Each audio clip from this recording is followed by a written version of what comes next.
이스라엘 백성과 언약을 맺으신 하나님께서는 이제 이스라엘 백성과 함께 거하기 위한 성막을 만들도록 명령하십니다. 그리고 가장 먼저 성막의 핵심인 언약궤에 대해 말씀하십니다. 성막과 그 중심에 있는 언약궤, 그 중에서도 하나님의 임재의 자리인 속죄소는 우리의 죄와 허물을 덮으시고 우리와 하나님 사이의 관계를 회복시키시는 예수 그리스도의 사역을 잘 보여주는 도구라 할 수 있습니다. 이렇게 성막의 가장 중심인 지성소에 있는 언약궤에 대한 말씀으로 시작해서 오늘 본문에서는 성소에 있는 기구들에 대한 말씀이 이어집니다. 먼저 23절부터 30절에서는 진설병을 놓는 상을 어떻게 만들 것인지에 대해 가르쳐 주십니다. 너는 조각목으로 상을 만들되 길이는 2규빗, 너비는 1규빗, 높이는 1규빗 반이 되게 하고 순금으로 싸고 주위에 금테를 두르고 그 주위에 손바닥 너비만한 턱을 만들고 그 턱 주위에 금으로 테를 만들고 그것을 위하여 금고리 넷을 만들어 그 네 발 위 네 모퉁이에 달되 턱 곁에 붙이라. 이는 상을 맬 채를 꿰 것이며 또 조각목으로 그 채를 만들고 금으로 싸라. 상을 이것으로 맬 것이니라. 너는 대접과 숟가락과 병과 붓는 잔을 만들되 순금으로 만들며 상 위에 진설병을 두어 항상 내 앞에 있게 할지니라. 아멘. 성소에 놓인 상은 언약궤와 마찬가지로 아카시아 나무로 만들고 그 위에 순금을 입혔습니다. 특별히 상 둘레에는 턱을 만들고 턱 주위에 금으로 테를 만들라고 하시는데 설명이 자세하지 않기 때문에 정확한 모양은 알 수 없지만 상 위에 올려놓은 떡이 떨어지지 않도록 턱을 만들었을 것으로 추정됩니다. 그렇다면 이런 모양은 하나님의 손이 하나님의 백성들을 지켜주시고 보호해주심을 상징한다고 할 수 있습니다. 이 상 위에는 12개의 진설병이 놓이게 됩니다. 그리고 순금으로 대접과 숟가락과 병과 붓는 잔을 만들어 올려놓게 됩니다. 여기서 숟가락이라고 번역된 것은 작은 그릇이라고 번역할 수도 있습니다. 아마도 유향을 담는 도구로 보입니다. 또한 붓는 잔은 포도주를 부어드리는 전제를 위한 용도라고 할 수 있습니다. 전제는 지성소에서 행하는 것이 아니라 성막 뜰에 있는 놋제단에서 드리게 되어 있는데 아마도 제사를 드린 후에 이 도구들을 안전하게 보관하기 위해 이 상 위에 둔 것으로 보입니다. 성소에 놓인 상에서 가장 중요한 것은 그 위에 진열된 진설병입니다. 진설병이라고 번역된 단어를 직역하면 얼굴의 떡, 면전의 떡이라고 할 수 있습니다. 하나님 얼굴 앞에 놓인 떡이라는 뜻입니다. 레위기 24장에 의하면 진설병은 안식일 전날에 제사장들이 만들어서 안식일이 되면 상 위에 2줄로 쌓아놓게 됩니다. 그리고 물린 떡은 제사장들이 거기서 먹게 됩니다. 진설병을 만들 때는 고운 밀가루로 만들어야 하고 누룩은 넣지 말아야 하는데 여기 사용된 밀가루의 양으로 계산하면 지름이 30cm 정도 되고 두께가 4cm 정도 되는 커다란 케이크 같은 모양이었을 것입니다. 보통 이방 신전에 놓인 음식은 제사상에 차려놓은 음식처럼 신에게 바치는 음식입니다. 그러나 진설병은 사람이 하나님을 위해 차려놓은 음식이 아니라 반대로 하나님께서 우리를 위해 주시는 음식이라는 의미를 가지고 있습니다. 하나님께서는 진설병을 통해 하나님께서 우리의 모든 필요를 알고 계시고 보고 계시며 부족함 없이 채워주신다는 것을 깨닫고 기억하도록 하시는 것입니다. 진설병, 곧 얼굴의 떡이 12개인 이유는 1차적으로 이스라엘의 12지파가 모두 하나님 앞에 있으며 하나님의 보호하심과 공급하심의 은혜를 풍성히 누리고 있음을 상징합니다. 이 세상의 거짓 신들과 온갖 미신적인 종교들이 섬기는 신들은 우리에게 음식을 차려 대접하라고 요구합니다. 사람들은 자기가 섬기는 신을 두려워하며 해코지 당하지 않기 위해 정성스럽게 음식을 대접하고 제사를 드리며 신을 달래기 위해 노력합니다. 그러나 우리의 창조주 되시며 아버지 되시는 여호와 하나님께서는 우리를 위해 매일매일 상을 차려주시고 우리의 모든 필요를 공급해 주시는 분이십니다. 우리는 진설병을 통해 하나님께서 하나님의 백성들에게 생명의 양식을 공급해 주시며 함께 식사하며 교제하는 잔치의 자리로 우리를 부르신다는 것을 기억해야 합니다. 앞서 하나님께서는 모세와 아론 그리고 나답과 아비후와 70명의 장로들을 하나님의 산으로 부르셔서 하나님과 함께 먹고 마시게 하였습니다. 그리고 이제 성막을 통해 그리고 거기 놓인 상과 그 위에 진설병을 통해 매일매일 이 복된 교제로의 초청을 기억하도록 하시는 것입니다. 무엇보다 이 12개의 떡은 우리 주 예수 그리스도를 상징하는 것입니다. 주님께서는 요한복음 6장에서 내가 곧 생명의 떡이라고 말씀하셨습니다. 하나님의 백성들은 오직 하나님께서 우리에게 공급해 주시는 떡을 먹고 사는 사람입니다. 무엇보다 우리를 위한 영원한 생명의 떡, 하늘에서 내려오신 만나이신 예수 그리스도를 먹고 마심으로써 영원한 생명을 얻어 살아가는 자들입니다.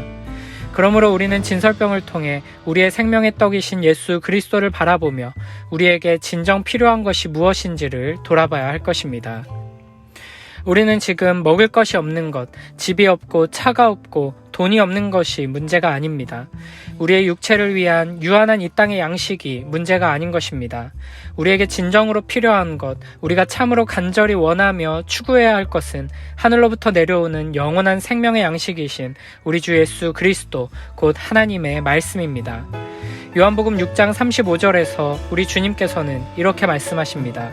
예수께서 이르시되 나는 생명의 떡이니 내게 오는 자는 결코 줄이지 아니할 터이요 나를 믿는 자는 영원히 목마르지 아니하리라. 아멘. 요한복음 6장 51절에서는 이렇게 말씀하십니다.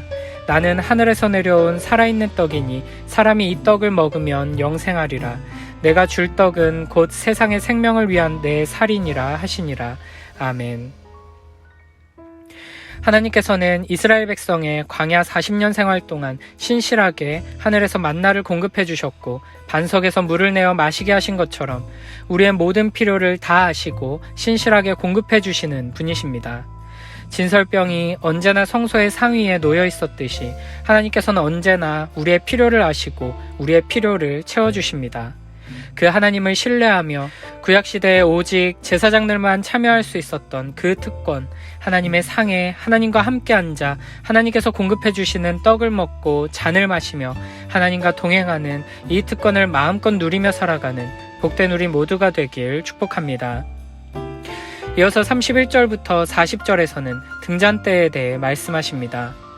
너는 순금으로 등잔대를 쳐 만들되 그 밑판과 줄기와 잔과 꽃받침과 꽃을 한 덩이로 연결하고 가지 6을 등잔대 곁에서 나오게 하되 다른 3가지는 이쪽으로 나오고 다른 3가지는 저쪽으로 나오게 하며 이쪽 가지에 살구꽃 형상의 잔셋과 꽃받침과 꽃이 있게 하고 저쪽 가지에도 살구꽃 형상의 잔셋과 꽃받침과 꽃이 있게 하여 등잔대에서 나온 가지 6을 갖게 할지며 등잔대 줄기에는 살구꽃 형상의 잔넷과 꽃받침과 꽃이 있게 하고 등잔대에서 나온 가지 6을 위하여 꽃받침이 있게 하되 2가지 아래에 한 꽃받침이 있어 줄기와 연결하며 또 2가지 아래에 한 꽃받침이 있어 줄기와 연결하며 또 2가지 아래에 한 꽃받침이 있어 줄기와 연결하게 하고 그 꽃받침과 가지를 줄기와 연결하여 전부를 순금으로 쳐 만들고 등잔 7을 만들어 그 위에 두어 앞을 비추게 하며 그 불집게와 불똥그릇도 순금으로 만들지니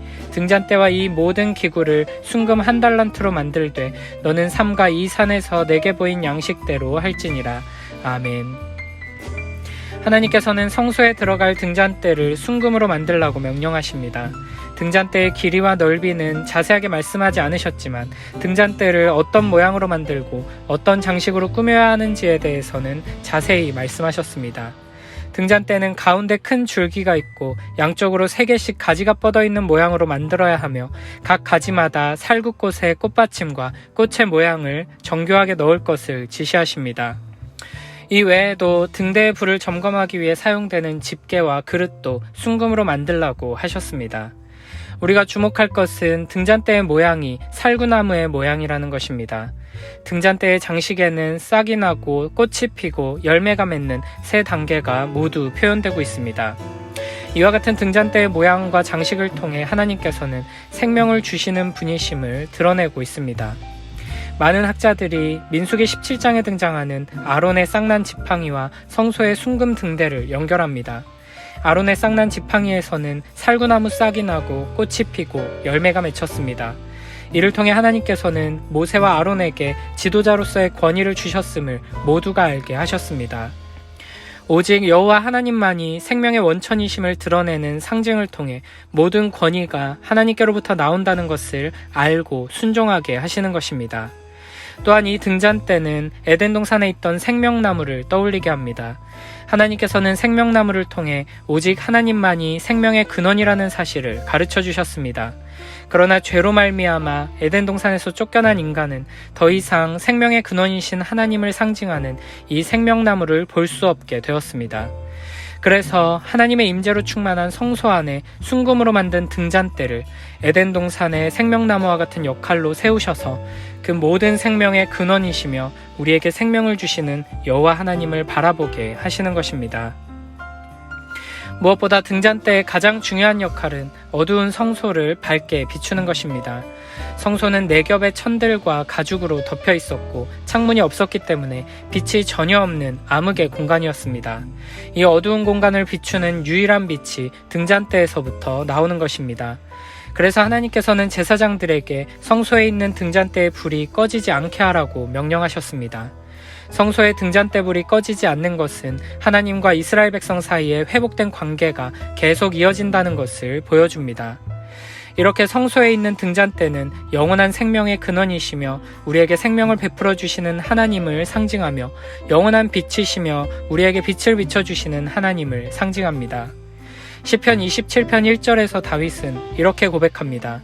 여호와는 나의 빛이요 나의 구원이시니 내가 누구를 두려워하리요. 여호와는 내 생명의 능력이시니 내가 누구를 무서워하리요. 아멘.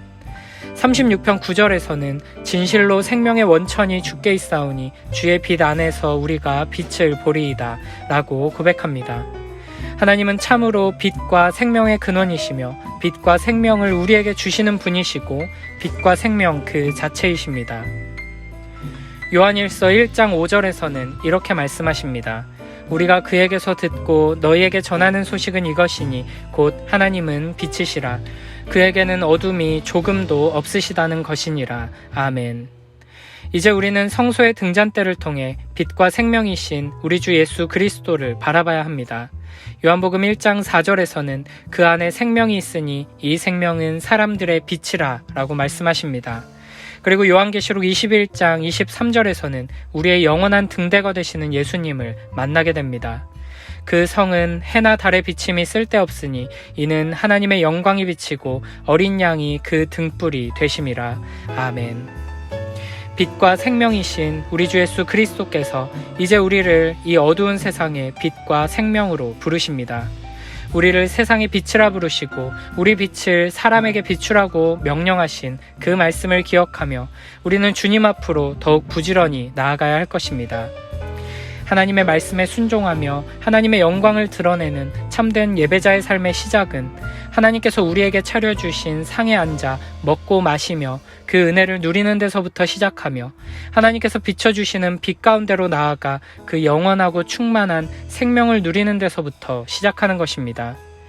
우리를 사랑하셔서 우리에게 오신 거룩하신 하나님을 바라보며 우리에게 주신 생명의 떡을 마음껏 먹고 이웃에게 나누며 우리에게 주신 영원한 빛으로 어두운 세상을 비추고 우리에게 주신 참된 생명을 세상으로 흘려보내는 복된 우리 모두가 되길 축복합니다.